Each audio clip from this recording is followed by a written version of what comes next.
Bismillah, alhamdulillah, wassalatu wassalamu ala rasulillah wa ala alihi wa ashabihi wa man wala, amma ba'du.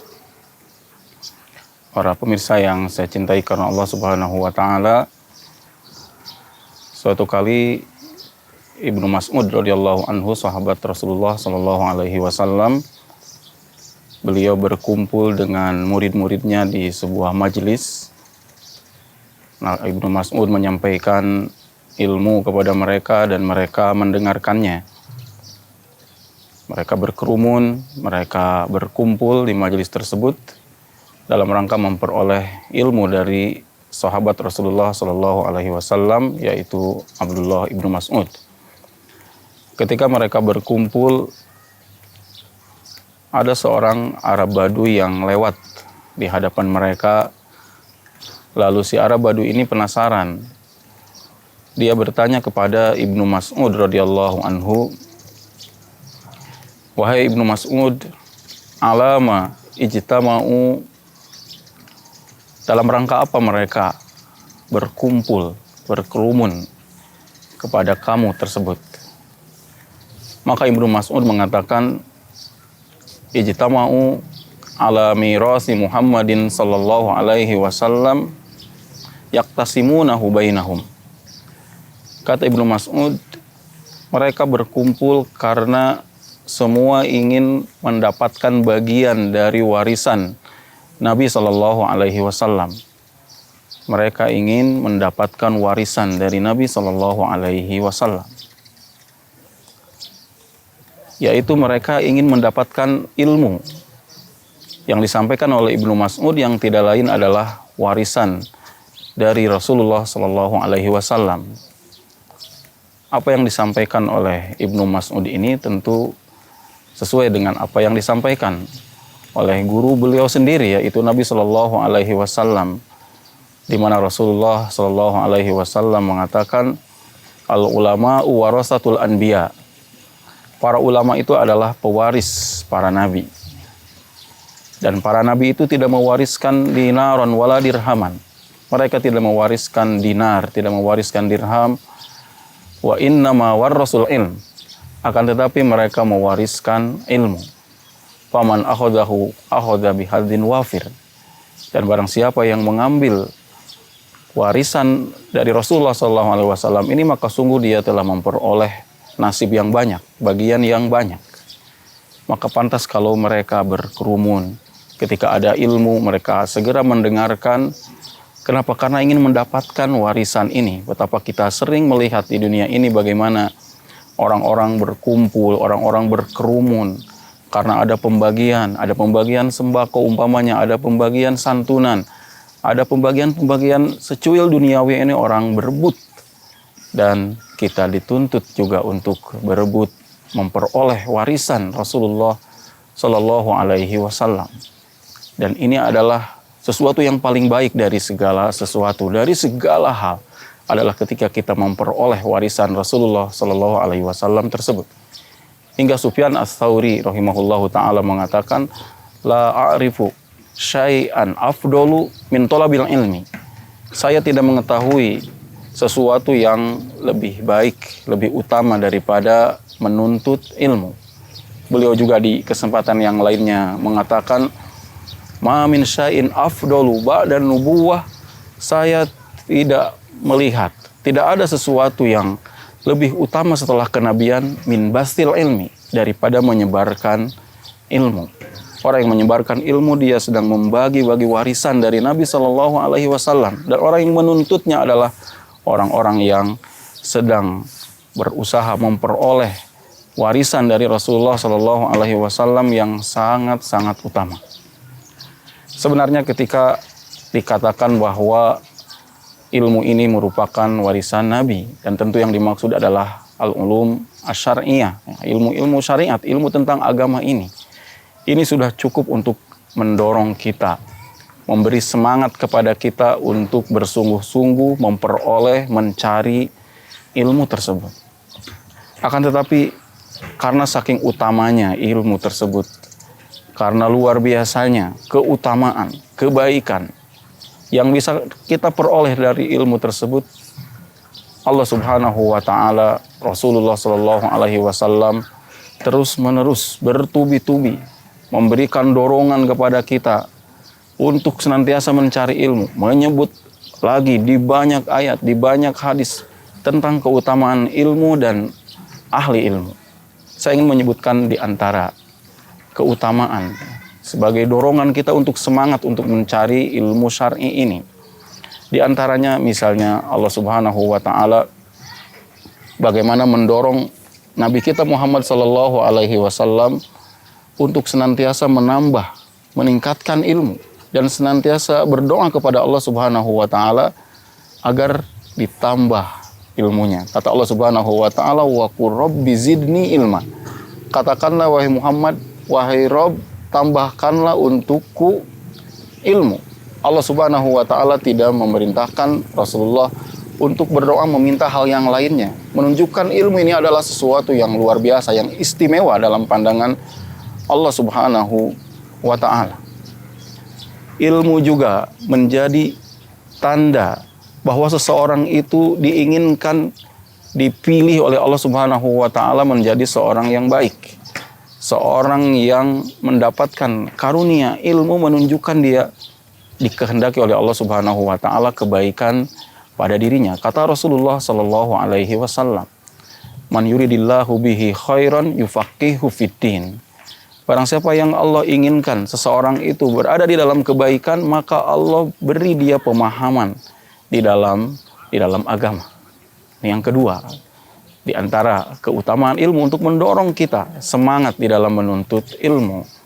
Kemudian yang ketiga, bahwa ilmu itu akan membuat kita lancar jalan kita menuju surga.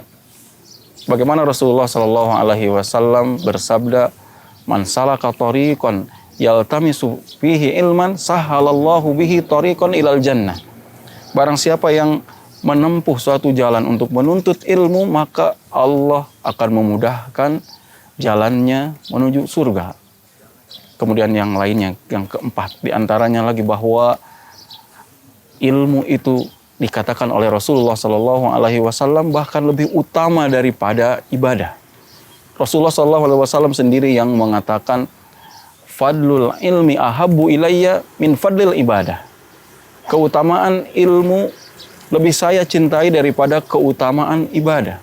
Bagaimana tidak dicintai? Karena ilmu ini akan membawa kepada jalan yang benar di dalam melaksanakan ibadah. Orang beribadah belum tentu tepat kalau dia tidak berdasarkan kepada ilmu. Dan mencari ilmu itu sendiri adalah sebuah ibadah yang agung. Sehingga dikatakan oleh Imam Az-Zuhri, "Ma'ubidallaha bisyai'in afdalu minal ilmi." Tidaklah Allah Subhanahu wa taala itu diibadahi dengan sesuatu yang lebih utama daripada diibadahi dengan ilmu. Maka ibadah ini, ilmu ini lebih utama dari ibadah-ibadah yang disebutkan, diterangkan oleh Imam An-Nawawi rahimahullahu ta'ala. Sesungguhnya kita al-istighol bil ilmi, sibuk dengan mencari ilmu itu, afdalu minal istighol bin nawafil.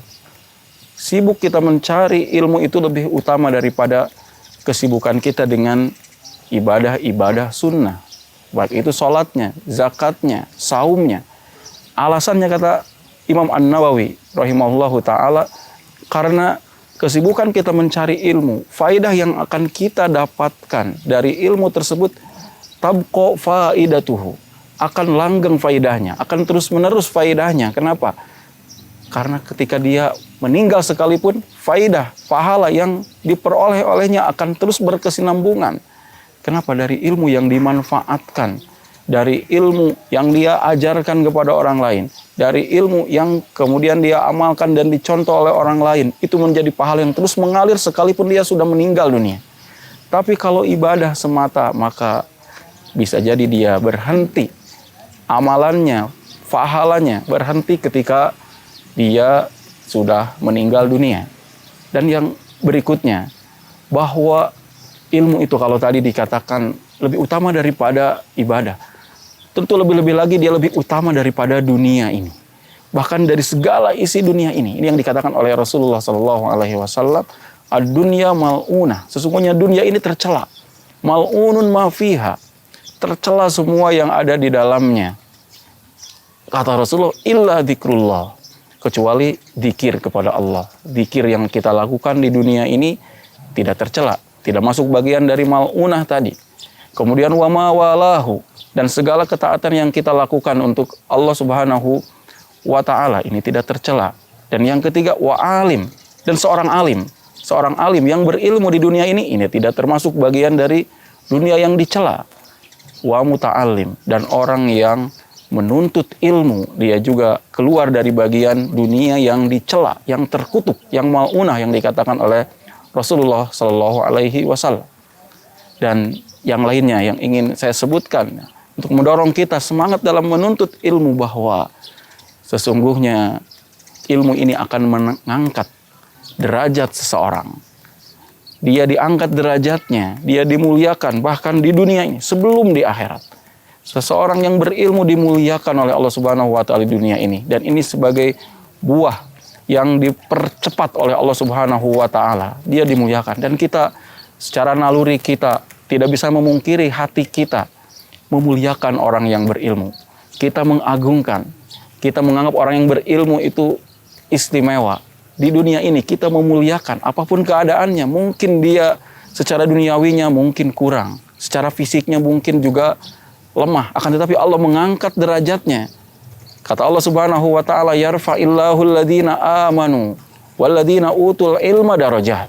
Allah mengangkat orang-orang yang beriman dan orang-orang yang diberi ilmu darajat, beberapa derajat. Karena itu dalam hadis yang diriwayatkan oleh Imam Muslim rahimahullahu taala, bahwa suatu kali Umar ibnul Khattab radhiyallahu anhu, Umar bin Khattab radhiyallahu anhu, ketika sedang dalam posisi beliau menjadi khalifah.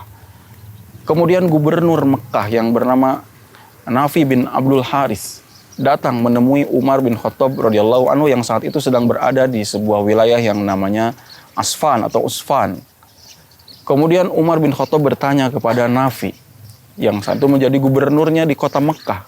Kata Rasulullah SAW, wahai Nafi, siapa yang engkau jadikan menjadi pejabat sementara di Mekah? Saat ini engkau tinggalkan Mekah, engkau sebagai gubernur, yang mengganti kamu di Mekah saat ini sebagai gubernur siapa? Sebagai PJS-nya, sebagai pejabat sementaranya. Maka Nafi mengatakan, saya tinggalkan di sana, mewakili saya adalah Ibnu Abza. Umar bin Khattab radhiyallahu anhu bertanya kepada Nafi, siapa itu Ibnu Abza? Umar bin Khattab tidak mengenalnya.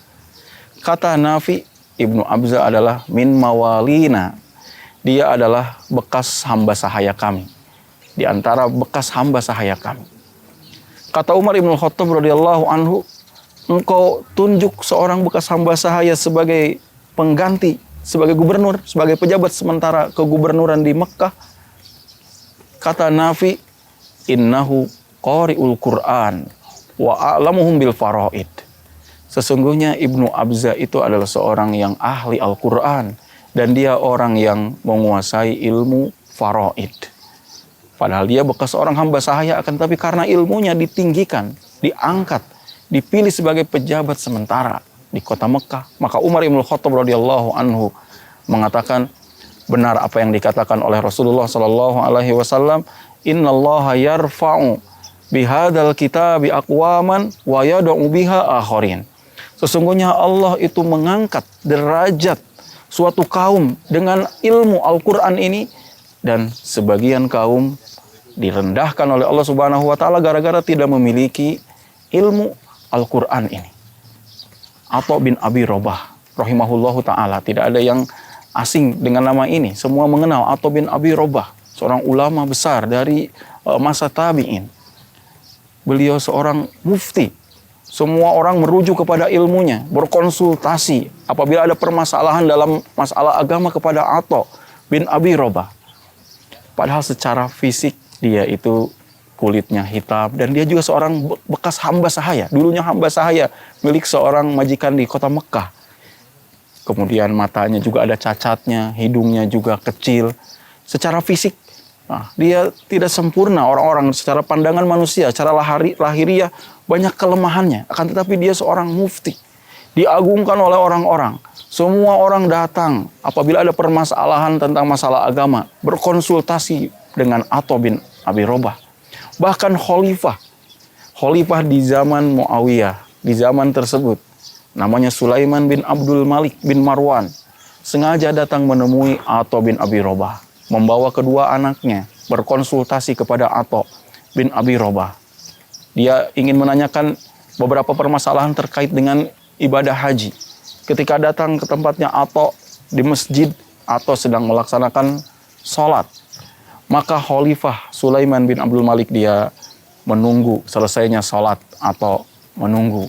Dan ternyata yang menunggu bukan hanya dia, yang lain juga banyak yang menunggu untuk berkonsultasi dengan Atha. Maka setelah selesai Atha bin Abi Robah sholat, dia menghadap kepada yang lain dan mulai menemui orang-orang yang hendak bertemu dengannya, berkonsultasi, antri satu persatu, bergiliran sesuai dengan urutan pertama kali yang datang. Maka Sulaiman sebagai seorang khalifah, dia juga menunggu antrian bersama yang lain. Dia menunggu. Ketika tiba gilirannya, maka dia datang, mendekat kepada Atha bersama dua anaknya, menanyakan beberapa permasalahan tentang masalah haji. Lalu dijawab oleh Atha. Dan kemudian ketika Sulaiman bin Abdul Malik bin Marwan keluar setelah selesai urusannya bersama Atha, maka dia keluar, pulang dengan kedua anaknya. Di perjalanan, apa kata Sulaiman bin Abdul Malik kepada kedua anaknya? Apa kata Sulaiman? Khalifah di zaman Bani Umayyah, khalifah yang mulia. Dia mengatakan, "Ya bunayya, wahai anakku, la taniya fi talabil ilmi." Jangan malas-malasan menuntut ilmu. Fa inni la ansa zullana baina yaday hadal abdil aswad. Jangan malas-malasan menuntut ilmu. Sungguh saya tidak bisa melupakan bagaimana hinanya kita di depan seorang hamba sahaya yang hitam ini. Karena ilmunya yang tinggi, kita begitu butuhnya kepada dia sampai antri untuk menemui dia. Padahal kita seorang khalifah, seorang pemimpin kaum muslimin. Tapi karena berhadapan dengan orang yang berilmu, bagaimana kita rendahnya, bagaimana kita hinanya di depan Atha bin Abi Robah.